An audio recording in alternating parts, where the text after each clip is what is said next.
Hi guys, and welcome to the channel. Thank you so much for stopping by. I really do appreciate it so very much. Welcome, my name is Aiden. I am so happy that you are here for another 4 for 4. This is a chopping block one. These are all ones that I had initially pulled out that didn't excite me, but I wanted to give them another chance because sometimes a palette that you look at doesn't mean that it's a bad palette if you're not excited to use it. So I've been working on this for a while. If you aren't following me on Instagram, please do consider following me there. You will see all of the palettes that I have been going through this past year and a half or so. So I have 4 more that survived the initial cut on Instagram and are here to battle it out to see if any of them will stay in my collection. The first one I have is from Crown, and it's a Crown Pro. It came in a BoxyCharm. I don't even know what it's called, which is very helpful. I will try to find it online somewhere what it is called. Then I have from Zoeva, this is the Caramel Mélange. That doesn't sound right, but and this one came in BoxyCharm as well, I believe, or maybe an Ipsy Plus, one or the other. Then we have the Lorac Pro, and this is one that I bought at Ulta 21 Days of Beauty. It was 50% off at one point. Just a quick correction. This is the this is the Lorac Pro Eyeshadow Palette 3. It doesn't say it on the front, but when I read all the little words on the back here, it is the 3rd one. So yeah,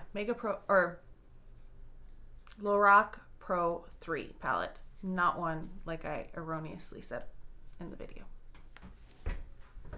And finally, I have from Arden. This is, what is this one called? This is eyeshadows. It does tell me each of the eyeshadows in there.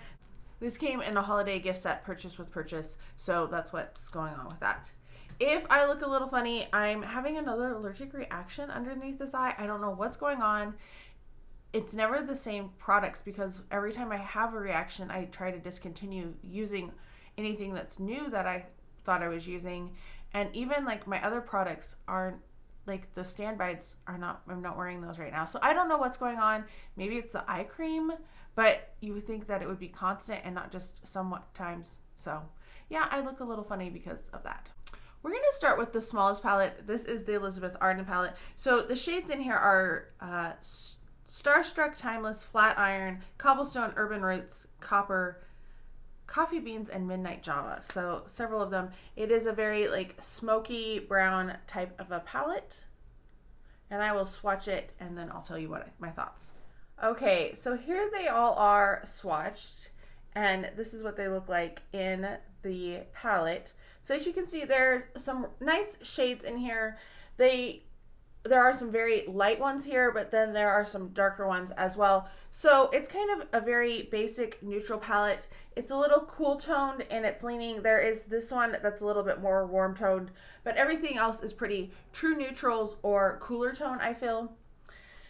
The shadows worked pretty well. The thing that I struggled with is that there's only they're mostly they feel like satins. For the most part. There's a little shimmer here, but there's this shade right here and then this shade here that are mattes. The rest of them all have a shimmer satin finish to them, which was hard to work with because I usually, I like to have shimmer on my lid, and these are not those type of shimmers. They're more of a satin type, but they just felt a little too satiny or shimmery to do a complete eye look and not look super, I don't know, there was just, I didn't feel like there was enough difference in in finishes. It was very monotonous in finish, and I wanted just a little bit more variety. So I liked it. The colors, the shadows worked really well. They lasted, they didn't crease or anything on me. I used the same eyeshadow primer for all of them, all the palettes that I'm talking about today, and they lasted really well.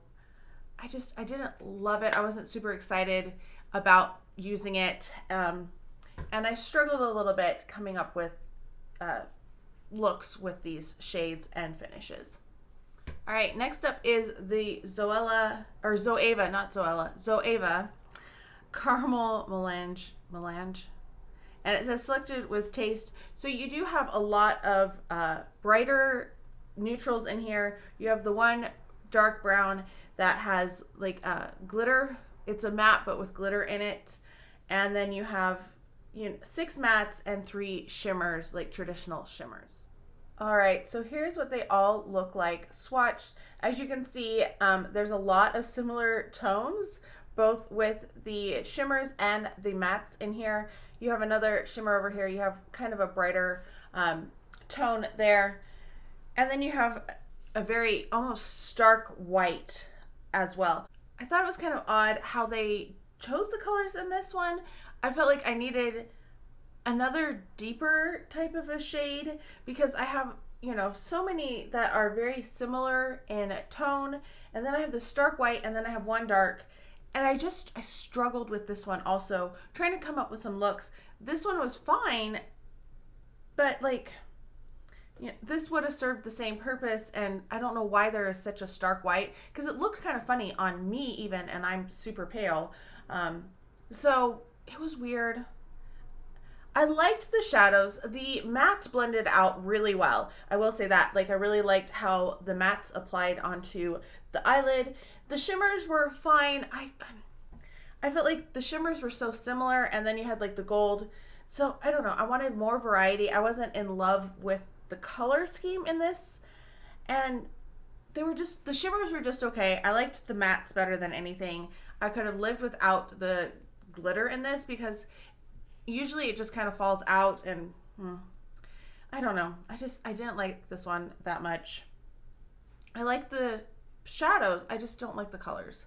And that's the second Zoeva palette that I've had that problem with. That the performance was fine, but I just don't like the color story. I struggled with it, and it basically looked like I was doing the same look over and over again. And I could have done that with half of the shadows in here, because I don't need 10 shadows when you have, it's hard to make differentiations, because I like to do a little darker and then shimmer in the lid. Usually today it's completely different, but I struggled to find good looks with it that didn't all look almost exactly the same. It was just not a good palette. I don't think it's just selected with taste, and I feel like they didn't do that. They kind of threw in stuff, and they weren't really thinking about how things would go together and making a variety of looks. Because I don't need a lot of variety, but there's just too much repetitiveness in here. Okay, we are looking at the Crown palette next, and this one also has 10 shades. That's what they look like. You have 5 mattes and 5 shimmers. They have them laid out in a little confusing of a way, I feel. But let's swatch them. All right, so that is what they all look like swatched. This is also, I've looked up the name, it is the Fuego palette. So you have some beautiful shimmers in here.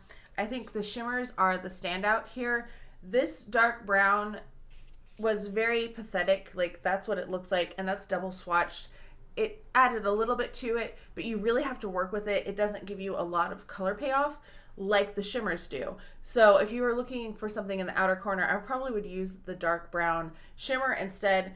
There are some beautiful shimmers in here. I really like this one, which is that middle shade in the top, which is what you're seeing as the bottom. Really nice on that. I feel like I got some fading in this palette just a little bit, and there are some really pretty colors. Same problem that I've had with the other two though, as I feel like there's a lot of similar shades, so I feel like I was just recreating the same look, trying to make something different, but it just ended up basically being very similar every day that I wore it.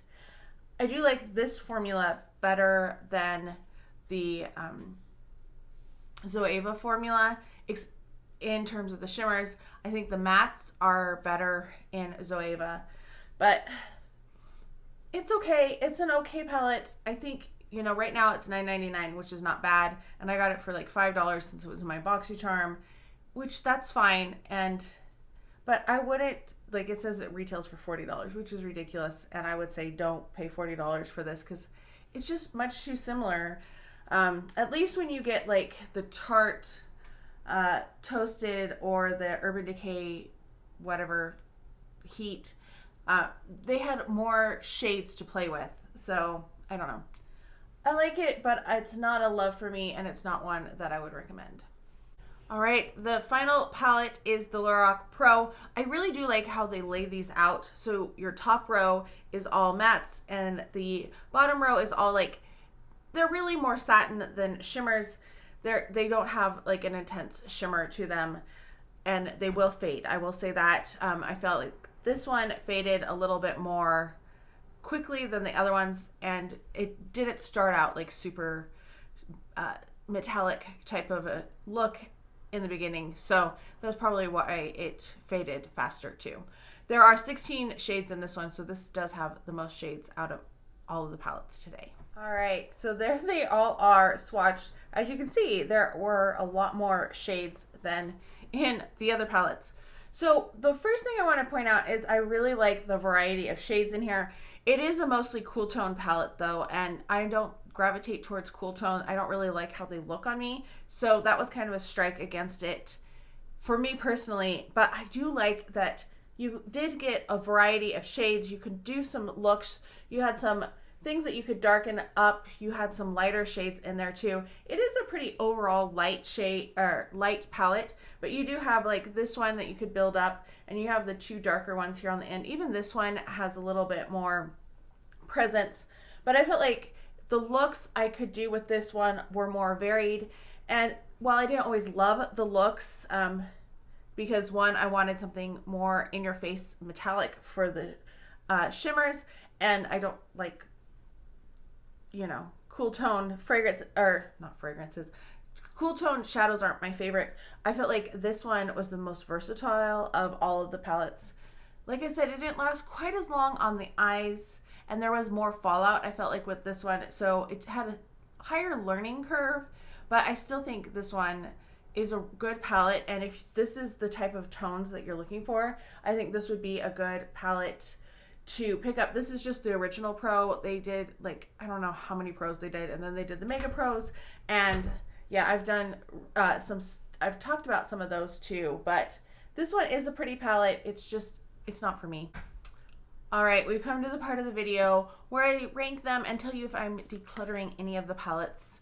I'm going to tell you right now, I'm going to declutter all of them because they aren't palettes that I feel like I'm going to reach for or enjoy.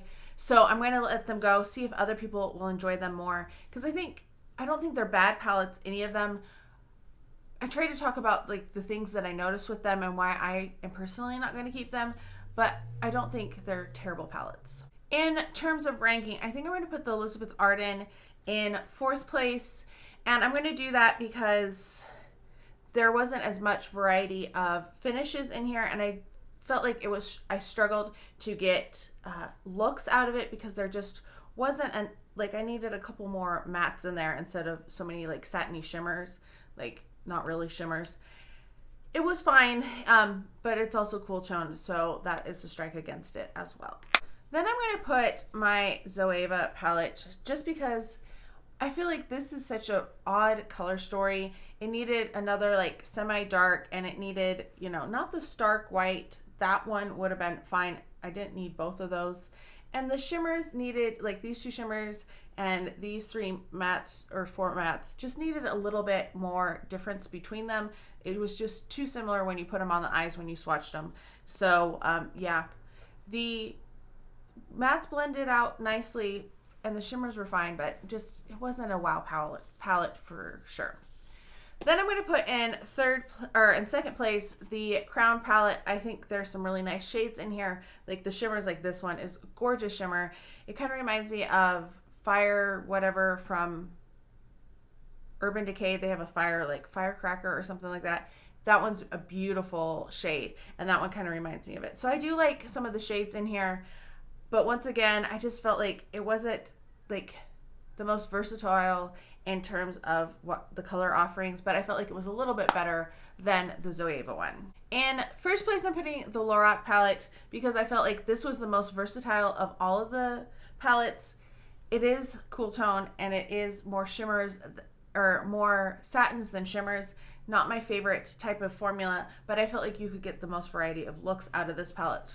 And that's why I'm putting it in first place. But like I said, I felt like these didn't last quite as long on the eyes as the other ones. Have you tried any of these palettes? What are your thoughts and opinions on them? Let me know down below. Let us know if you have tried them, what your thoughts are on the palettes. Do you agree with the ranking based on what I told you about the palettes? Leave me a comment. Don't forget to like this. And if you haven't already subscribed, please do consider subscribing. It helps small YouTubers out so very much. Thank you so much for watching. I really appreciate it so much. And I hope to talk to you. And I can't wait to talk to you next time.